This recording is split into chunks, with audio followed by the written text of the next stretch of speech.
नमस्कार दोस्तों, आज 5 मई है और आज के द हिंदू में क्या और क्यों पढ़ें इसे लेके हम फिर से हाजिर हैं।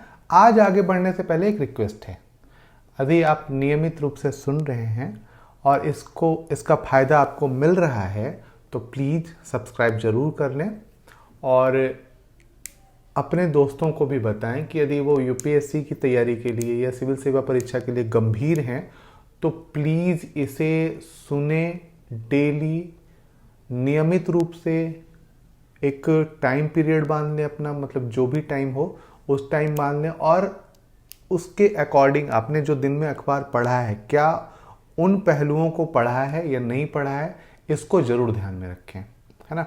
यदि आप ऐसा करते हैं तो आप सबसे बड़ी परीक्षा के लिए बहुत आसानी से तैयार हो जाएंगे, आपको एक्स्ट्रा एफर्ट लगाने की आवश्यकता नहीं होगी। ठीक है, तो शुरू करते हैं आज क्या और क्यों पढ़ें। सबसे पहली जो न्यूज़ है वो है leg up for all tongues. हम सभी जो भाषाएं हैं या जो भी सभी बोलियां हैं उनके लिए हम कदम उठाएंगे। नो हिंदी इम्पोजिशन, किसी पे हिंदी थोपेंगे नहीं, है ना। तो ये अच्छी बात है। आपको यहाँ पे क्या देखना है कि भारतीय भाषाओं का या भारत में जो भाषाएं बोली जाती हैं उनका मतलब वर्णन भारतीय संविधान में कहाँ किया गया है, संविधान में कहाँ किया गया है, ये आपको देखना है और इसे आपको लिखना है, मतलब 2 लाइन में आप इसे जरूर लिख लें। ठीक है, इसके बाद है मेनी किल्ड्स इन राइट। यहाँ पे मैती समुदाय है एक जो आरक्षण की मांग कर रहा है और उसके कारण से बहुत ज़्यादा एक तरीके से प्रदर्शन चल रहे हैं और इसी में एक जानते ही हैं कि जब प्रदर्शन चलते हैं तो और क्या होता है, वायलेंस, उग्रता, इस तरीके की चीज़ें होती है और यही इसी में मणिपुर जल रहा है और उसी पे मामला है ये। तो आप इसे पढ़ लेंगे तो आसानी से समझ में आएगा। इसके अलावा जो आज सबसे इम्पॉर्टेंट न्यूज़ है वो है Jaishankar discussed LAC line of actual control with queen, hold talks with Lavrov but not Bhutto. Bilawal Bhutto Zardari से कोई बात नहीं की गई है। चीन के विदेश मंत्री से बात की गई, रसिया के विदेश मंत्री से बात की गई, पर वो पाकिस्तान के विदेश मंत्री से कोई बात इस तरीके की नहीं की गई है।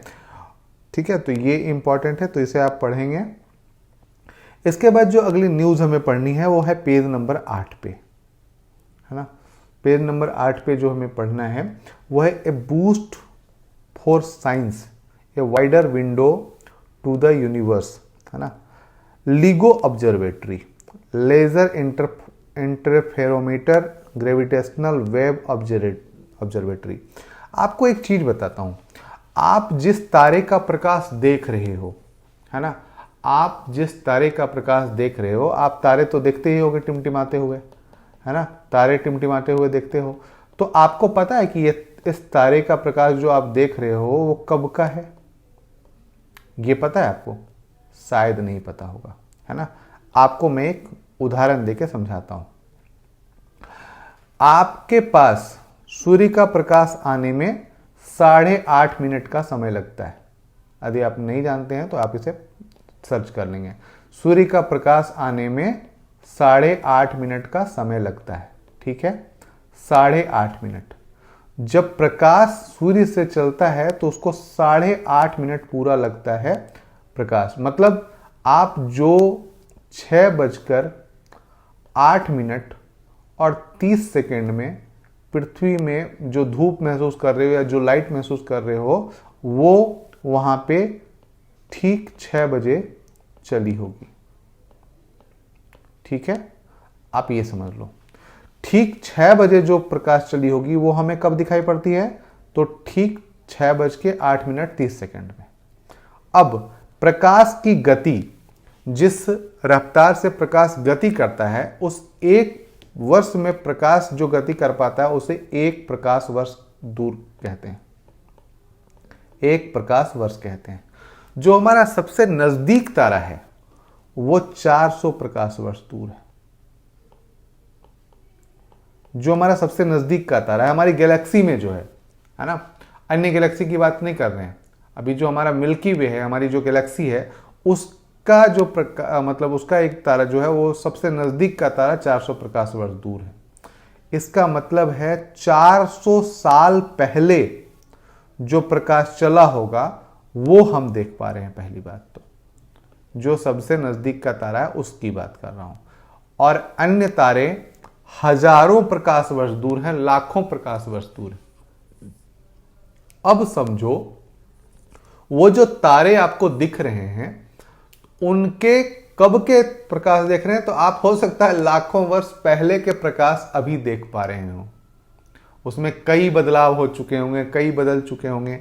इसी के लिए laser interferometer gravitational wave observatory LIGO बनाया गया है। वो पूरे यूनिवर्स को एक तरीके से देखता रह रहा है कि किस तरीके से कोई मर्ज हो रहा है, किस तरीके से घटनाएं हो रही हैं, ये चीजें की जा रही हैं, तो इसी को देखा जा रहा है। तो अब आपको समझ में आया होगा कि हम जो प्रकाश देख रहे हैं या जिन तारों को देख रहे हैं उनको हम बहुत पुराना देख रहे हैं, वो नया नहीं है। वो हो सकता है लाखों साल पुराना, हजारों साल पुराना हो, सैकड़ों साल तो होंगे ही होंगे, है ना। जैसे 400 प्रकाश वर्ष दूर सबसे नजदीक का तारा, तो 400 साल पुराने प्रकाश को हम देख रहे हैं, और हम कहते हैं क्या है कि रोज तारा देखते हैं।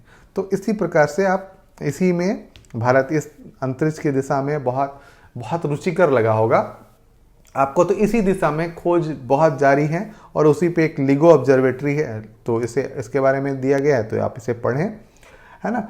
इसके बाद जो है ऑन द वाशिंगटन डिक्लेरेशन, आपको लगा होगा कि क्या ये बता रहे हैं ना, अलग चीज एकदम से। खैर ये साइंस है और यही हमें मानना पड़ेगा, क्योंकि हम सूर्य के प्रकाश को 8.5 मिनट बाद देख रहे हैं, और तो तारों के प्रकाश को हम कितने दिन बाद देखते होंगे ये तो आप देखो।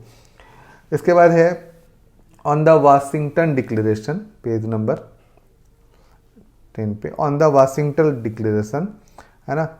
तो क्या है वाशिंगटन डिक्लेरेशन?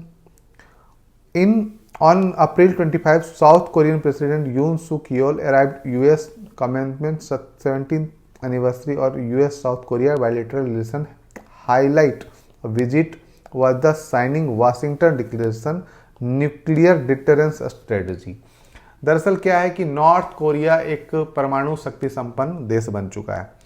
अब नॉर्थ कोरिया को टक्कर देने के लिए, नॉर्थ कोरिया के इसको साउथ कोरिया को परमाणु शक्ति से लैस करने की बात चल रही है, और इसी पे वाशिंगटन डिक्लेरेशन है। आप इसे पढ़ें, बहुत आसानी से समझ में आएगा, ठीक है। The agreement outline cooperation toward deterrence, है ना, परमाणु जो क्षमता उसको रोकने की बात की गई है। इसके बाद है India Russia set to suspend task to settle trade in rupee, page number 16 पे, है ना। अभी जो है भारत और रसिया जो है वो रोक देंगे, किस पे? रूपी में जो व्यापार करने की बात थी उसको अभी रोक देंगे, फिर बाद में India Russia state to suspend, निलंबित कर रहे हैं, सेटल टू ट्रेड इन रूपी, रुपये में व्यापार करने को अभी रोक दिया जा रहा है। खैर चीजें होंगी इसमें, तो आप इसे पढ़ सकते हैं। इसके बाद जो अगली न्यूज है वो है CBDC can ease cross border payment, है ना। जो सेंट्रल बैंक डिजिटल करेंसी जो है could bring about a substantive change in sphere of cross border payment. आपको पता होगा कि अभी जो सेंट्रल बैंक या रिजर्व बैंक के द्वारा डिजिटल करेंसी की बात की गई है। डिजिटल करेंसी क्या होती है, आप ये समझ लीजिए कि आपका एक बटुआ है डिजिटल, और उस बटुए में बहुत सारे नोट हैं, है ना। तो जैसे हम हाथ में नोट लेके चलते हैं उसे बटुए में नोट रखेंगे। ये पेमेंट पैसे से अलग है, ध्यान रखिएगा। डिजिटल करेंसी अलग चीज है। जैसे आप ये समझिए कि एक डिजिटल बटुआ है और इसमें 10 रुपये के 10 नोट हैं, 100 रुपये के 5 नोट हैं, 500 रुपये का 1 नोट है, 200 रुपये का 1 नोट है। इस प्रकार से आप डिजिटल करेंसी रख सकते हैं, है ना। इस तरीके से आप डिजिटल करेंसी रखते हैं। इसका मतलब ये नहीं है कि आपके बैंक अकाउंट में पैसा है, पैसा तो अलग चीज है, लेकिन ये डिजिटल करेंसी आप करेंसी के रूप में, जैसे आप दुकान को देते हैं ना 10 रुपये, 20 रुपये, 50 रुपये, 100 रुपये, उस तरीके से डिजिटल करेंसी ट्रांसफर होगी, और बाकायदा उसमें एक नंबर होगा। इस तरीके की चीजें हो तो क्रॉस बॉर्डर पेमेंट के लिए ये आगे बढ़ रहे हैं और ये बहुत इंपॉर्टेंट है, तो इसे आप पढ़ लेंगे। ठीक है, आज के लिए दोस्तों इतना ही। फिर से एक बार कहता हूँ, यदि आपने लाइक शेयर सब्सक्राइब नहीं किया तो प्लीज़ सब्सक्राइब करें और आगे बढ़ते रहें। धन्यवाद।